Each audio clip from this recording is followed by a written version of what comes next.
அகிலங்கள் அனைத்தையும் படைத்து பரிபாலித்துக் கொண்டிருக்கும் ஏகனாகிய எல்லாம் வல்ல இறைவனின் சாந்தியும் சமாதானமும் ஒரு நல்ல நோக்கத்திற்காக இங்கு ஒன்று கூடியிருக்கின்ற நம் அனைவர் மீதும் என்றென்றும் நிலவட்டமாக மரியாதைக்குரிய தாய்மார்களே, அன்பிற்குரிய சகோதரிகளே, பாசத்துக்குரியவர்களே, எங்கள் மதிப்பு மிகுந்த திரு ராஜேஸ்வரி அம்மா அவர்களே, திரு மீனாட்சி அம்மா அவர்களே, திரு தேவி அவர்களே, திரு போண்டாக்கார் மல்லிகா அம்மா அவர்களே, திரு புஷ்பாவதி அவர்களே, பாசத்துக்குரிய கட்டவண்டி அவர்களே, நீங்கள் எல்லாரையும் வர வச்சு நாங்கள் அடிக்கடி இப்படி வந்து சந்திக்கிறோம்.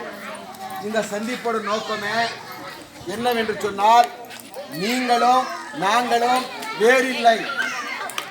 நீங்கள் இந்துவாக இருக்கலாம், கிறிஸ்தவர்களாக இருக்கலாம், செட்டியாராக இருக்கலாம், ரெட்டியாராக இருக்கலாம், முதலியார நாயுடு, நீங்க எதுனா இருந்து போங்க, நீங்களும் நாங்களும் வேறு இல்லை.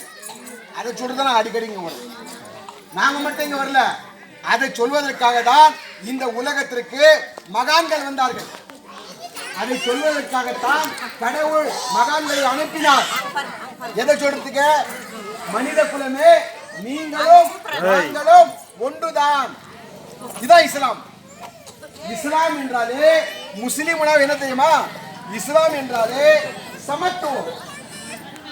ஜாதியால மொழியால நீ கீழ் தருவாரி, நீ மேல் தருவாரி, நீ கீழ் ஜாதியாரி, நீ மேல் ஜாதியாரி, நீ செருப்பு தைச்சாலும் சரி, நீ ஷூ ஃபேக்டரிக்கு ஓனரே இருந்தாலும் சரி, பரீரா ஓனரே இருந்தாலும் சரி, அதுல வேலை செய்யற முனியம்மா இருந்தாலும் சரி, ரெண்டு பேருக்கும் ஒண்ணுதான்.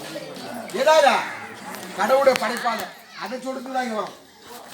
இந்த இஸ்லாமனால ஏதோ பெரிய ஒரு பெரிய பெரிய வேலை செய்யறவங்கதான் இஸ்லாமோ, நமாஸ் படிக்கிறவங்கதான் இஸ்லாமோ, வெள்ளம் சொல்லியமா இருக்கிறவங்கதான் இஸ்லாமோ, துர்கா போட்டுக்கிறவங்கதான் இஸ்லாம் என்றாலே ஒருவருக்கு ஒருவர் உதவி கொள்ள வேண்டும், அன்பு பாராட்ட வேண்டும், உதவி செய்ய. இதுதான் இஸ்லாம். இதுதான் இஸ்லாம். ஏன் என்றால் ஒரே ஒரு சின்ன உதாரணம் சொல்ற பாருங்க. ஆசிரியர் நம்ம உட்காந்துக்கிறாங்க, அன்பு சகோதரி ஆசிரியமா உட்காந்துக்கிறாங்க.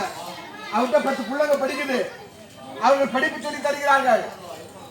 எந்த பிள்ளை சொல்வதை சரியாக புரிந்து கொண்டு ஆசிரியருடைய பாடத்தை சரியாக உள்வாங்கிக் கொண்டு சொல்லுகின்ற விஷயங்களை ஊக்கமாக கேட்டுக்கொண்டு அந்த பிள்ளை அதை பின்பற்றுமோ, அந்த பிள்ளை என்ன ஆகும்?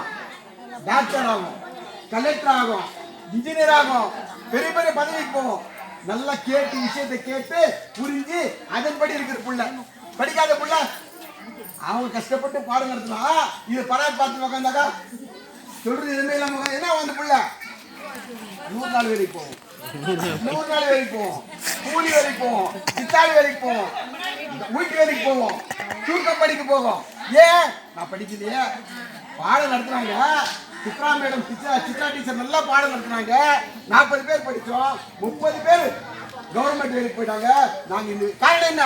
நாங்க படிப்பை கேட்கவில்லை, கருத்தை கேட்கவில்லை.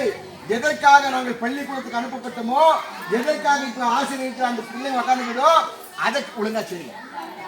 இதே மாதிரிதான் நாமளும் இதே மாதிரிதாமா இந்த உலகத்திற்கு எதுக்காக அனுப்பப்பட்டோமோ, என்ன பாடம் நமக்கு சொல்லப்பட்டதோ, எந்த புத்தகம் நமக்கு கொடுக்கப்பட்டதோ, என்ன வாழ்க்கை முறை நமக்கு வழங்கப்பட்டதோ அதை அறிந்து புரிந்து கேட்டு அதன்படி வாழவில்லை என்று சொன்னால், யார் கேட்கிறாங்களோ, மல்லிகாமா மாதிரி, ராஜேஸ்வரி மாதிரி, கட்டவண்டி மாதிரி, யார் கரெக்டா கேட்கிறாங்களோ, கேட்கறவங்க கரெக்டா இருவாங்க. சும்மா நேரம் ஏதோ சொன்னாங்க பண்ணாங்கன்னா நாளை தோல்வி, அந்த தோல்வி அடையக்கூடாது, அந்த தோல்வி அடையக்கூடாது.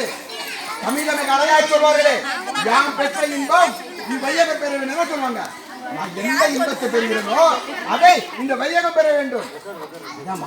எங்களுக்கு கிடைச்ச இஸ்லாமு, எங்களுக்கு வழங்கப்பட்ட வேதம், எங்களுக்காக கொடுக்கப்பட்ட குரானு, எங்களுக்காக வந்த தூதரு, அப்படியெல்லாம் கிடையாது.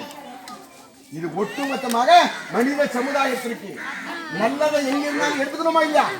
நல்லதை எங்கிருந்தாலும் எடுத்துக்கணும், கெட்டது பக்கத்திலே இருந்தாலும் எடுத்துக்க கூடாது. ஏன்? நல்லது நமக்கு நன்மையை கொடுக்கும், கெட்டது தீமையை கொடுக்கும்.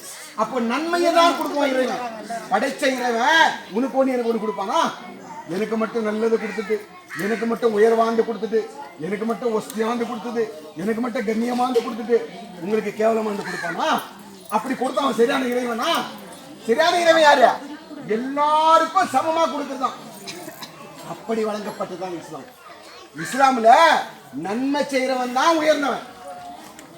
இத்தனை பேர் உட்காந்துக்கிறீங்க, இது நன்மை செய்தவர்கள் உயர்ந்தவர்கள். ஒரே ஒரு விஷயத்தை சொல்றோமா, நபிகள் நாயகத்துக்கிட்ட இன்றைக்கு எப்படி உட்காந்துக்கிறீங்க? இந்த மாதிரி தான் உட்காந்துக்கிறாங்க. இந்த மாதிரி தான் ஒரு கூட்டம் உட்காந்துக்குது. நபிகள் நாயகம் கேட்கிறாங்க, இன்றைக்கு உங்களிலே ஒரு ஏழைக்கு உணவளித்தவர் யாருன்னு கேட்கிறாங்க. இத்தனை பேர்ல இன்னைக்கு ஒரு வேளை ஏழைக்கு சோறு போட்டுங்க யாரு? அதுல ஒரு ஆள் கையை தூக்குறாரு. நபிகள் நாயகமே, முகமது நபியே, நான் கொடுத்தேன்றாரு. அப்புறம் நபிகள் நாயகம் கேட்கிறாங்க, இன்னைக்கு உங்கள ஒரு நோயாளிய போய் அந்த நோயாளியை சந்திச்சு அவரை நல்லா விசாரிச்சீங்க யாருன்னு கேட்கிறாங்க. அதே நபர் நின்று கையை தூக்குறாரு. நபிகள் நாயகம், நான் போனேன், ஒரு நோயாளியை விசாரிச்சேன். அதுக்கப்புறம் அவர் கேட்கிறாருமா, இன்னைக்கு உங்கள ஒரு சாவு போச்சு இல்லையா, சாவை தூக்கிட்டு போனாங்க இல்லையா, அந்த சாவு பின்னாடி போய் அதை அடக்கம் பண்ணிட்டு அந்த பிணத்துக்காக இறந்தவருக்காக இறைவன்ட்ட பிரார்த்தனை செஞ்சது யாருன்னு கேட்கிறாரு. அதே ஆளு மறுபடியும் கை தூக்குறாரு. நபிகள் நாயகமே, நான் போனேன். என்ன சொல்றாரு? நான் போனேன். ஆமா, இந்த 3 காரியமும் நமக்கு எதனா லாபம் தரக்கூடிய காரியமா? நமக்கு லாபம். நான் செஞ்சா எனக்கு எதனா நன்மை இருக்குமா? ஏழைக்கு உணவு அளிக்கிறது இல்லையா, ஒரு நோயாளி போய் நல விசாரிக்கிறது, இன்னும் சொல்ல போனா கஷ்டமான காரியம் எது? என்னுடைய சாப்பாட்டை எடுத்து இன்னொன்று கொடுக்கணும். கஷ்டம் தானே அது, மனசு வரணுமே. நோயாளி போய் நல இருக்கணும். மசக்கத்தில் இருக்கிறாங்க அவங்க, நான் கேஜே நகர்ல இருந்து வேலையை விட்டு போய் அவங்கள போய் பார்த்து, என்னப்பா என்னாச்சு உடம்புக்கோ, எப்படி ஆச்சு, கவலைப்படாத, கடவுள் காப்பாற்றுவாரு, ஒன்றை வருத்தப்படாத, சீக்கிரம் நல்லாயிடும், 4 வார்த்தை சொல்லிட்டு வரணும்.